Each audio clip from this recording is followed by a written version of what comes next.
आप सब लोगों के मन में एक सवाल है कि अगर कोरोना एक सामान्य फ्लू वायरस है तो लोग मर क्यों रहे हैं। तो मैं आपको आज पूरा इसका सच बताने वाला हूं कि लोग मर क्यों रहे हैं। वैसे मेरे मित्र डॉक्टर विश्वरूप राय चौधरी, डॉक्टर BM हेगड़े और भी कई लोग इस वीडियोस बना रहे हैं, लेकिन इतनी डिटेल में एक एक सबूत के साथ इस वीडियो में मैं आपको सारी वो बातें बताऊंगा कि दुनिया में लाखों लोग क्यों मर रहे हैं। अब आपका काम क्या है, इस वीडियो को फटाफट डाउनलोड कर लेना, क्योंकि बहुत सारी वीडियो YouTube या Facebook से डिलीट हो जाती हैं। तो अब सुनो ध्यान से। मैं आपके लिए पहले भी एक मूवी की तरह की पूरी कहानी बना चुका हूं, अब मैं आपको एक पूरी मूवी के रूप में बताता हूं कि कैसे और क्या लोग अब मर क्यों रहे हैं। तो कोविड-19 मूवी की आधी स्टोरी मैं आपको पहले बता चुका हूं। आज मैं खुलासा करूंगा कोरोना वायरस से होने वाली मौतों का। आखिर क्यों लोग हॉस्पिटल में जाकर मर रहे हैं और बाहर मौतें कम हैं। कोरोना वायरस से ज्यादा उसके इलाज में इस्तेमाल होने वाली दवाइयों की वजह से लोग मर रहे हैं। इस बात का सबूत 2016 में छपे जॉन हॉपकिंस यूनिवर्सिटी के जर्नल में है। उसमें साफ साफ लिखा है कि 9.5% लोगों की मौत दवाई के कारण होती है और 4% लोगों की मौत डॉक्टर के गलत डिसीजन की वजह से होती है। तो ये पहले से होता आया है, इसलिए लोग मरना पसंद करते हैं, लेकिन इस अंधविश्वास को तोड़ना नहीं। तो मैं आपको एक छोटा सा उदाहरण देता हूं जिससे आपको समझ आएगा। हम सब होटल में, रेस्टोरेंट में, ढाबे पे खाना खाने जाते हैं। हम वहां पे चम्मच से, स्पून से या फोक से खाना खाते हैं। अब आप जब खाना खाते हो तो एक चीज सोचो जरा दिमाग से एक बार को कि उस चम्मच, उस स्पून से पहले कितने हजारों लोगों ने खाना खाया होगा। तो फिर आपका दिमाग पता क्या कहेगा, अच्छा वो तो धुल गया होगा, आप खाना खा लोगे। अब मैं आपसे एक सवाल करता हूं, आप टूथब्रश करते हो, आप टंग साफ करते हो, आप किसी के भी टूथब्रश को अच्छी तरह धो के फिर साफ कर लो, करोगे? नहीं करोगे। क्यों? आपको लगेगा टूथब्रश। अब आप बताओ, दिमाग जो मानता है उसी को मानता रहता है, यही एक प्रॉब्लम है। जल्दी से दिमाग नई चीजों पर विश्वास नहीं करता। जैसे जरा सी भी गंभीर बीमारी होती है, सारे लोग हॉस्पिटल जाते हैं, इसीलिए आप लोग भी हॉस्पिटल जाते हो। अब मेरी इस बात पर कुछ लोग सोच रहे होंगे कि बेवकूफी वाली बातें हैं। अरे बेवकूफी वाली बातें नहीं है, चम्मच तो धुले हुए थे, तो इस हिसाब से आप एक दूसरे का टंग क्लीनर भी यूज कर सकते हो, लेकिन आप नहीं करते हो। आप बताओ, कभी आपके दिमाग में आया होटल या ढाबे में जाके उस चम्मच से खाना खाते टाइम क्या मुझे बीमारी हो सकती है? नहीं आया, क्योंकि आपको आदत पड़ी हुई, आपकी धारणा बनी हुई है। अरे भाई, आप लोग दवाइयों के साथ भी यही कर रहे हो और मौत के करीब जा रहे हो, जो मैं साबित कर सकता हूं। अब आप बताओ, मेडिकली स्ट्रॉन्ग और WHO को फॉलो करने वाले देशों में मौत का आंकड़ा ज्यादा क्यों है? अब मैं इसके आपको कई कारण बताता हूं, ध्यान से सुनना और इस वीडियो में पूरा इंटरेस्ट आएगा, और जितने जानने वाले लोग हैं ना, उनको इस वीडियो को शेयर भी करना है। पहला कारण, इंसानों पर एक्सपेरिमेंट हो रहे हैं, उनको कॉम्बिनेशन की दवाइयां दी जा रही है, जैसे antiviral, anti malarial, antibiotic, antipyretic, anti HIV, जैसे रेमडेसिविर, डोराविरिन, हाइड्रोक्सीक्लोरोक्विन, रिल्पिविरिन, पैरासीटामोल, एक साइक्लोवर, एजिथ्रोमाइसिन, सिफामाइसिन। अब कोई भी व्यक्ति इन दवाइयों के होने वाले नुकसान के बारे में नहीं बता रहा। कोई नहीं बताता कि इन दवाइयों से हार्ट फेल हो सकता है, डिप्रेशन हो सकता है, सांस लेने में दिक्कत हो सकती है, निमोनिया के लक्षण आ सकते हैं, किडनी फेल हो सकती है, लीवर फेल हो सकता है, मिर्गी, पेशाब में खून आना, खून की कमी जैसे साइड इफेक्ट्स तो इन दवाइयों के कॉमन है। नेट पे जाके इन दवाइयों के नाम लिखो, चेक कर लो, तो आपको एक सवाल का जवाब मिलेगा कि मौतें एक साथ इतनी क्यों हो रही हैं। जब भी हम इन दवाइयों को एक साथ यूज करते हैं तो डेडली कॉम्बिनेशन बन जाता है। 27 मार्च 2020 को जामा कार्डियोलॉजी में पब्लिश हुए एक जर्नल में बताया गया है कि पिछले 40 सालों में एंटी मलेरियल और एंटीबायोटिक जब भी दवाइयां एक साथ दी गई हैं तो दिल की धड़कन बहुत ज्यादा बढ़ जाती है, जिससे सडन हार्ट फेल होता है।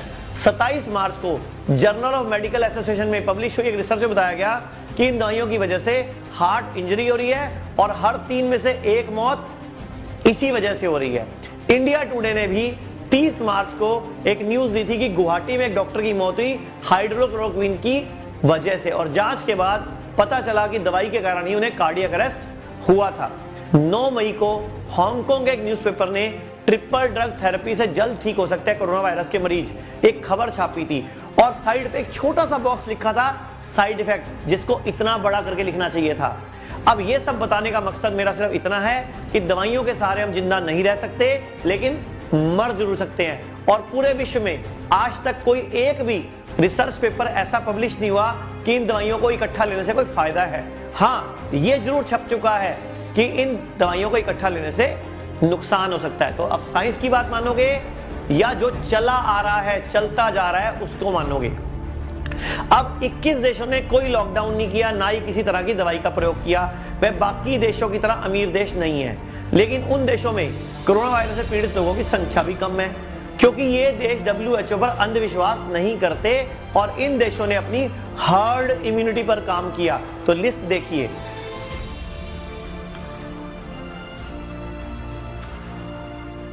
WHO पर हंस्या भरोसा हर चीज मानी जा रही है, लेकिन ये वही WHO है जिसने प्रिडिक्ट किया था कि कोरोना से भारत में मार्च तक 60 लाख लोग लगभग मर सकते हैं अगर लॉकडाउन नहीं किया, और अगर लॉकडाउन किया तो भी लगभग 30 लाख लोगों की मृत्यु निश्चित है। तो क्या ये ड्रामा था? डराने का एक धंधा था, क्योंकि डराएंगे नहीं तो धंधा कैसे चलेगा? कोरोना से ज्यादा लोग तो अस्थमा से मर रहे हैं, लेकिन सबके मन में डर पैदा कर दिया गया है, और ऐसा डर जो निकलने का नाम ही नहीं ले रहा। अब दूसरा कारण है वेंटिलेटर। वेंटिलेटर लगाने से रेस्पिरेटरी पाथवे में रुकावट आती है, जिसके कारण ज्यादा बलगम बनता है। वेंटिलेटर पर रहने के कारण निमोनिया का खतरा बढ़ता है, जो कि कोविड-19 का बड़ा कारण है। वेंटिलेटर पर डालने के कारण लंग्स की मसल्स कमजोर होती हैं, जिसके कारण फेफड़ों में पानी भरने लगता है। लंग्स में कार्बन डाइऑक्साइड की मात्रा बढ़ती है, और लंग्स में रेजिड्यूसल स्पेस में जहरीली गैसों की मात्रा ज्यादा होने से बॉडी में एसिडोसिस होने लगता है, और यह भी मौत का एक बहुत बड़ा कारण है। तीसरा कारण जो सामने आया है वो है डर और तनाव। कोरोना वायरस पूरा व्यापार ही डर और तनाव का है। ये बढ़ने के कारण ही कार्टिसोल नाम के हार्मोन की मात्रा शरीर में बढ़ रही है, जिसकी वजह से इम्यूनिटी धीरे धीरे कम हो रही है और हम इंफेक्शन के चपेट में आ रहे हैं और मौतें ज्यादा हो रही हैं। चौथा कारण, कोरोना के साथ और बीमारियों का होना भी एक बहुत बड़ा मुख्य वजह है मौतों की। National health institute of Italy ने 20 मार्च 2020 को कहा था कि इटली में जितने भी लोगों की कोरोना वायरस से मौत हुई, उसमें 48% लोगों को कोरोना के अलावा 3 बीमारियां और थी, और 26% लोगों को कोरोना के अलावा 2 बीमारियां और थी, और 23% लोगों को कोरोना के अलावा 1 बीमारी और थी। तो अब आप बात करो तो सिर्फ 3% लोग बचे जो कोरोना से मरे।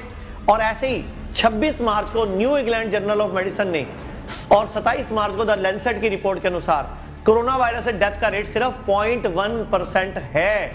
WHO और हमारी सरकार अब ये कह रही है कि कोरोना जाने वाला नहीं है। तो ये बात तो मैं कब से कह रहा था कि आप नेचर की मानो या साइंस की, वायरस खत्म नहीं होता, बल्कि समय समय पर अपना आकार बदलता रहता है। WHO कह रहा है कि आपको कोरोना के साथ जीना सीखना पड़ेगा, लेकिन दुनिया तो पहले ही कोरोना के साथ जी रही है। कोरोना वायरस कोई पहली बार नहीं आया, इससे पहले इसी प्रजाति का पहला कोरोना यूएस में 1965 में आया था, दूसरा नीदरलैंड में 2004 में आया था, तीसरा हांगकांग में 2005 में आया था, और चौथा चाइना में 2019 में आया था। अब इन सब वायरस का मोर्टेलिटी रेट, सिम्टम, टेम्परेचर कितना तक बढ़ता है, लंग्स कितने डैमेज होते हैं, आज कोविड-19 में भी सब कुछ उसी तरीके से है। तो यह सब कुछ नहीं, सिर्फ एक पिक्चर है, और आप इस पिक्चर के एक उपभोक्ता हो, यानी कि आप एक बिजनेस मॉडल हो, और आपसे कल को वैक्सीन के नाम पे या दवाइयों के नाम पे बड़ी बड़ी कंपनियों को पैसा चाहिए, और ये डर का कारोबार जिंदा रखने के लिए ये कंपनियां ये खेल खेलती हैं। तो मैं आपको ये बताऊं कि कोरोना पहले भी कई बार आ चुका है, और कोरोना का इलाज नहीं है, और ना ही जल्दी से इसकी कोई वैक्सीन तैयार होगी, क्योंकि ये एक RNA वायरस है, और इसकी खुद की बदलने की, म्यूटेट करने की क्षमता DNA वायरस के मुकाबले ज्यादा है। इसलिए मेरी आप सबसे गुजारिश है कि हो सके तो दवाइयों से दूर रहें, इस झूठ से दूर रहें कि वैक्सीन आएगी आपको बचाएगी। अपने आप को, आप खुद को बचाना है, अपनी इम्यूनिटी को बढ़ाने पर जोर दें। और अंत में WHO भी यही कहने वाला है, सरकार भी यही कहने वाली है, और मैं तो फिर आपको बोल रहा हूं बार बार कि अपने देश की बनी पद्धति आयुर्वेद को अपनाओ, स्वदेशी को अपनाओ, भारत को आगे बढ़ाओ।